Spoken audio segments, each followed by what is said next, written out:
जितने अतिथि आए हैं एक बार जोरदार ताली के साथ उनका स्वागत करिए।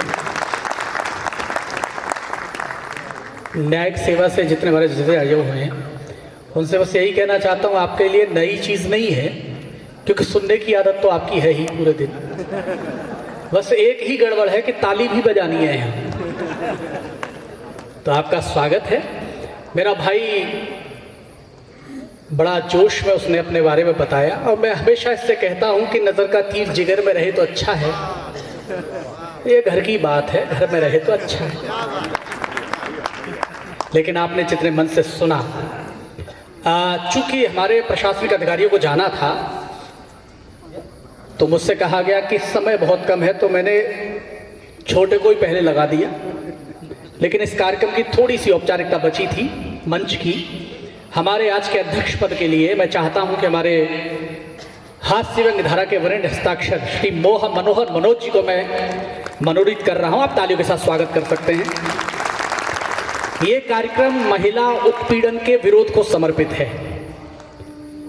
आपने सिंहावलोकन पढ़ा होगा हिंदी साहित्य में, वो केवल घनाक्षरी में इस्तेमाल हुआ है। मैं एक दोहे में कह रहा हूं, अच्छा लगे तो तालियों के साथ समर्पित करता सहायता कर सकते हैं, बता सकते हैं। मैं निवेदन कर रहा हूं, दोहा सुन लीजिए कि मर्द स्वयं को बोलकर नारी को दे दर्द। और जितना पुरुष वर्ग बैठा है तालियां उठा के समर्थन करना।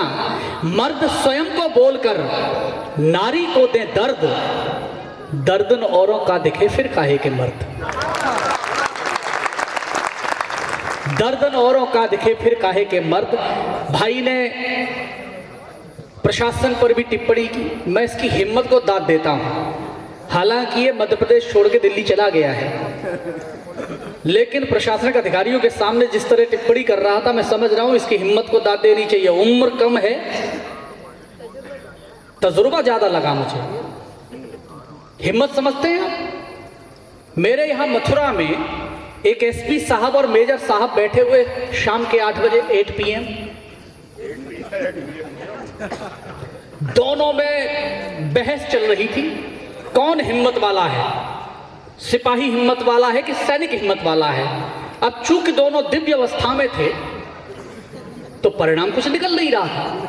अंत में उन्होंने तय किया प्रयोग करके बताते हैं।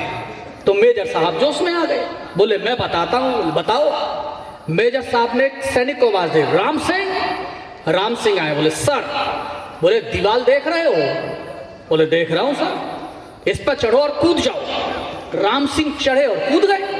तो मेजर साहब ने मूंछों पे ताव देते हुए कहा, देखा एसपी साहब, इसको कहते हैं हिम्मत। तो एसपी साहब मुस्कुराए, बोले मैं बताता हूं। उन्होंने एक सिपाही को आवाज दी, सिपाही आए, बोले पांडे जी इधर आओ। पांडे जी तमाकू रगड़ते हुए आए, बोले काय साहब? बोले दीवार देख रहे? बोले देख रहा हूं साहब। इस पर चढ़ो और कूद जाओ। पांडे जी 2 मिनट तक एसपी साहब का चेहरा घूरते रहे, फिर बोले सर तुम्हारा दिमाग खराब तो नहीं हो गया?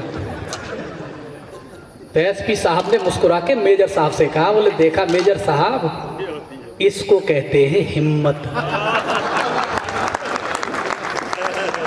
तो मैं बात नहीं देखना चाहता हूँ हमारे बहुत प्यारे चेतन चर्चित को, लेकिन आइए मैं रस परिवर्तन करना चाहता हूं। देश में हंसना अच्छी बात है, लेकिन देश पर हंसना अच्छी बात नहीं है।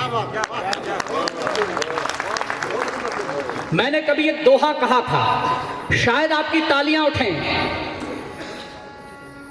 सैनिक सरहद पर अड़ा, खेतों जुता किसान। और अनूपपुर वालों अगले पंक्ति पर आपकी तालियां उठें। सैनिक सरहद पर अड़ा, खेतों जुता किसान, तब जाकर खुशहाल है अपना हिंदुस्तान। तब जाकर खुशहाल है अपना हिंदुस्तान। यूं तो अयोध्या से आए हैं हमारे बहुत प्यारे भाई, प्यारे छोटे भाई श्री अभय निर्भीक, लेकिन तेवर सुनेंगे तो आप वर्षों तक याद रखेंगे। मैंने कभी कहा था 4 पंक्तियां उनकी अगवानी में पढ़ता हूं, लेकिन आपकी ऊर्जा भी चाहिए। मैंने कहा कि अंधेरा चीर कर रख दे, उसे दिनमान कहते हैं। अंधेरा चीर कर रख दे, उसे दिनमान कहते हैं। मनुष्यता को रहे हितकर उसे वरदान कहते हैं। और इन दो पंक्तियों पर अनूपपुर वालों एक बार दिखा देना ऊर्जा के साथ। अंधेरा चीर कर रख दे उसे दिनमान कहते हैं, मनुष्यता को रहे हितकर उसे वरदान कहते हैं। और उसी के घर में घुस सब खत्म कर आतंक के अड्डे, जहां वाले इसी तेवर को हिंदुस्तान कहते हैं।